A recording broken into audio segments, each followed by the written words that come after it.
In this video, I'm going to show you how to make this very unique and interesting jewelry display. Can be used as a candle holder as well, but anyway, if you want to learn how to make it, well, follow me.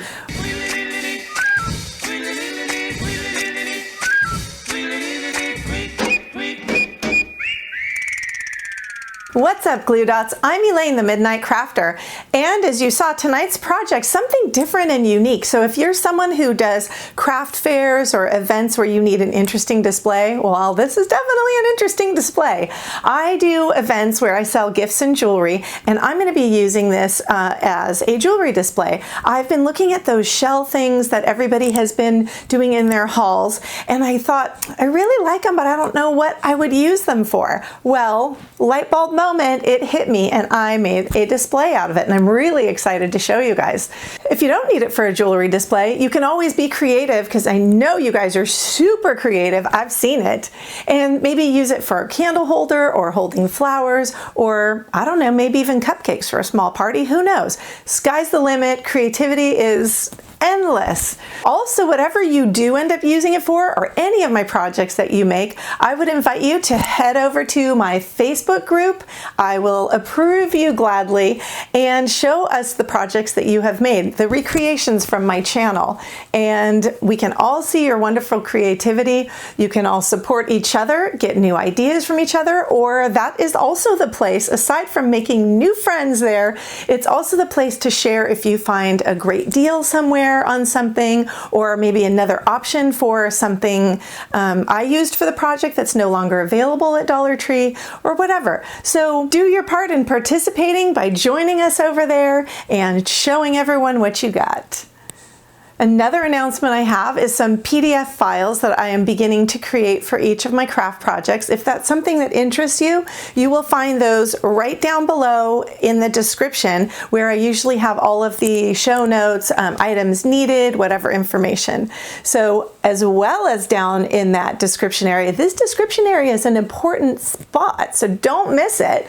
Look down there, because also there will be a link so that you can enter a monthly drawing first of the month for a super adorable little owl bling keychain. If you're a bling person like somebody I know, you will really love this keychain. It's super cute, and as I said, first of the month I'll be drawing from the email addresses that I get, and you could be that winner, so go ahead and head over there. So before we get to this project, I want you to go down there and hit that red subscribe button if you haven't already, and also the bell next to it, which will inform you every time I upload a new video.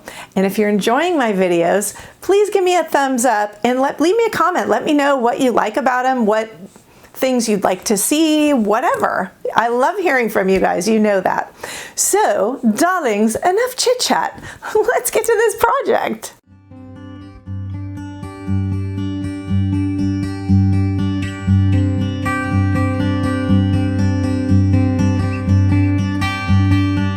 So I'm thinking today's craft is gonna be a fast one, but I don't want to jinx myself, because every time I think that, it ends up taking way longer than it should have. But as always, what I like to do first is anything that needs painting, I like to start with that to give it time to dry. So what I did is, I was actually going to do this on camera, but it came off so easily. This was attached here on the back of this, and I just very easily broke it off, because I'm not going to be needing that part. We're going to be spray painting this whole box art white, and then we're also going to be spraying our clear vase here. I'm going to be spraying the clear vase from the inside, because I want well, first off, I like the way it looks, because it'll have a nice shine to it, and secondly, I want my glue to be able to stick better, and sometimes it doesn't stick as well to paint. So I'm just going to be using this Rust-Oleum flat primer. It doesn't really matter what you use. I just had this one, and so that's what I'm going to do, and I'll be back. All right, so this is dry. I love the way this looks when you spray the inside. It's so nice and shiny. What I did, I sprayed everything around, and then I was thinking about it, that the center part of this actually didn't need to be sprayed super, super thick, because it's going to be upside down and glued onto the top of this, so it's not really gonna matter. But what I'm going to work on now, and we're going to do this in segments here, we're going to be taking our shell pieces and we're going to be gluing them onto the sides here of our piece. Two of the sides are going to have two of these shells, and then the other side is going to have one in between in the middle. So two sides will only have one and two sides will have two, so that will be 6 altogether. And you're going to want to use your E6000 and your hot glue together on those. We may need to use some tape to stick them on. We'll see how that goes, but make sure you use plenty of your, whether you're using this, like I'm using the Gorilla Clear Grip, or if you're using E6000, or whether you're using the Dollar Tree adhesive, but I would put a really good amount of it on here because you don't want it to come undone. That would be bad. So I learned a little trick.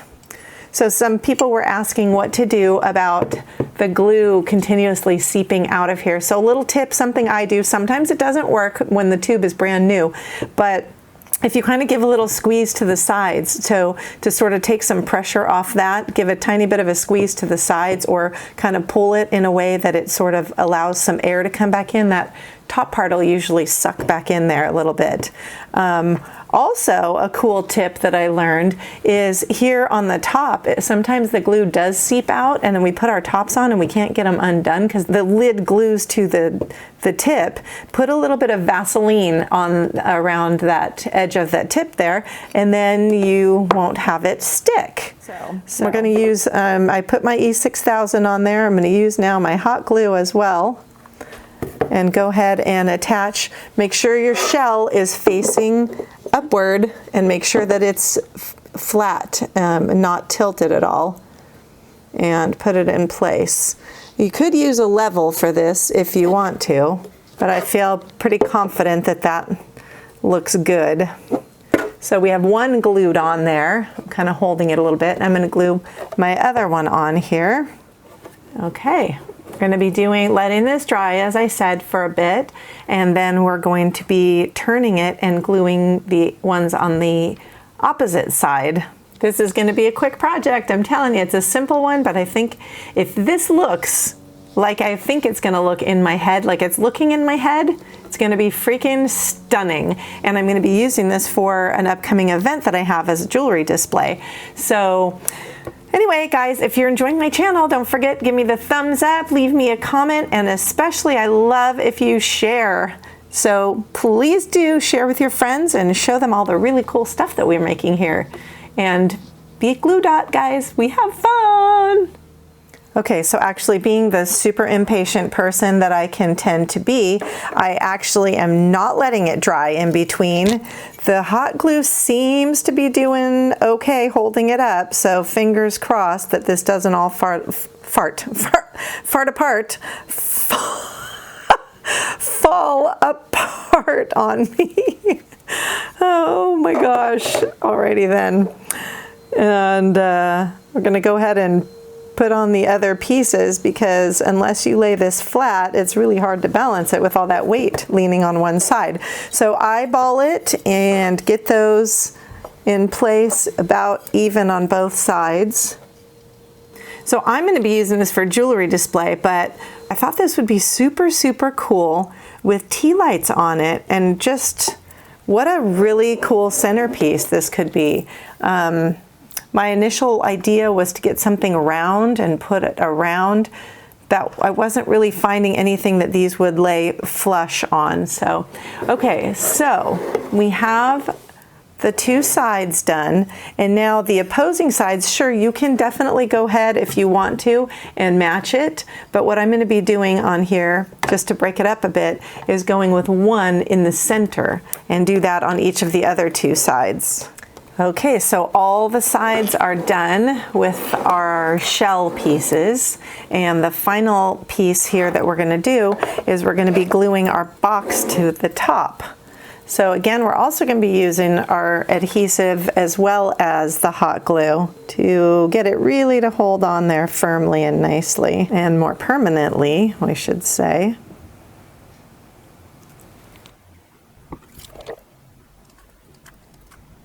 I think the hardest part of this is just going to be making sure that I get it centered on there. So I'm going to place it and quickly turn it to see while I still have some working time. And then I'm pressing it down once I think I've got it where I want it.